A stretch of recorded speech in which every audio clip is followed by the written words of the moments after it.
امام اہل سنت مجددین ملت میرے اعلیٰ حضرت سے کسی نے پوچھا تھا کہ حضرت جی بی بی نعت پڑھ سکتی ہے؟ فتاوی رضویہ کی 14ویں جلد، بی بی میلاد پڑھ سکتی ہے؟ میلاد اعلیٰ حضرت نے فرمایا اگر بی بی میلاد پڑھ رہی ہو، نعت پڑھ رہی ہو اور اس کی آواز غیر محرم کے کانوں تک جا رہی ہو، فرمایا اسے ثواب نہیں ہوگا، اسے حرام کام کرنے کا گناہ دیا جائے گا۔ بی بی کو منع ہے، وہ نعت کی آواز بھی عورت کا ہی نہیں پڑھتا، دین میں تو عورت کی آواز کا بھی پردہ ہے۔ دین میں تو عورت کی حضرت سیدہ زینب، حضرت فاطمہ کی وہ لخت جگر جو میدان کربلا میں امام حسین برابر کی شریک رہی سیدنا امام حسین کے ساتھ۔ یحییٰ بن معین کہتے ہیں میں 15 سال تک حضرت زینب کا پڑوسی رہا ہوں۔ 15 سال گھر برابر ہوتا ہے نا، بندہ بی بی دیکھ ہی لیتا ہے۔ وہ بی بی کبھی پردہ ڈال کے جا رہی ہے دوائی لینے، کبھی نظر آ ہی جاتی ہے۔ کہتے ہیں 15 سال میں سیدہ فاطمہ کی بیٹی کا پڑوسی رہا ہوں، میں نے کبھی برقعے میں چھپی ہوئی زینب بھی نہیں دیکھی، برقعے میں چھپی ہوئی زینب بھی کبھی نہیں دیکھی۔ حضرت عبداللہ بن جعفر طیار جناب علی المرتضیٰ کے بھائی تھے، ان کے بیٹے کے ساتھ ان کا نکاح ہوا تھا، بیمار ہو گئی تو حضرت عبداللہ کہنے لگے زینب چل تجھے حکیم کے پاس لے جاؤں، طبیب کے پاس لے جاؤں۔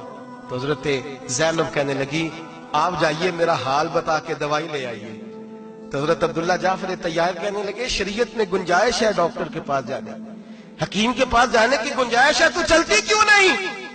تو حضرت زینب کہنے لگی شریعت میں گنجائش تو ہے پر عبداللہ میری مجبوری یہ ہے کہ میں فاطمہ کی بیٹی ہوں۔ شریعت میں گنجائش تو ہے پر میری مجبوری یہ ہے کہ میں حسین کی بہن ہوں۔ شریعت میں گنجائش ہے پر میں حسن کی بہن ہوں۔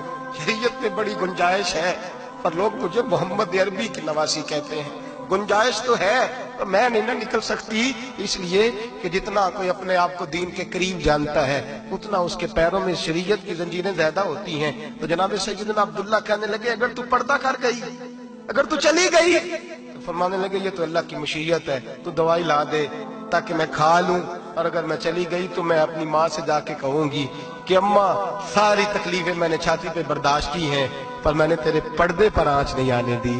میرے بھائی یہ اسوہ نور ہے، یہ اسوہ حسنہ ہے، یہ ہمیں سکھایا جا رہا ہے۔ میرے حبیب کریم کی بیویوں کا یہ حال تھا، بیویوں کا اپنے گھر کے آنگن میں حضرت عائشہ صدیقہ، حضرت سودا جناب حفصہ اپنے سین میں جب بیٹھتی تھی نا تو دیوار کی طرف منہ کر کے بیٹھتی تھی، دیوار کے ساتھ لگ کے دیوار کی طرف۔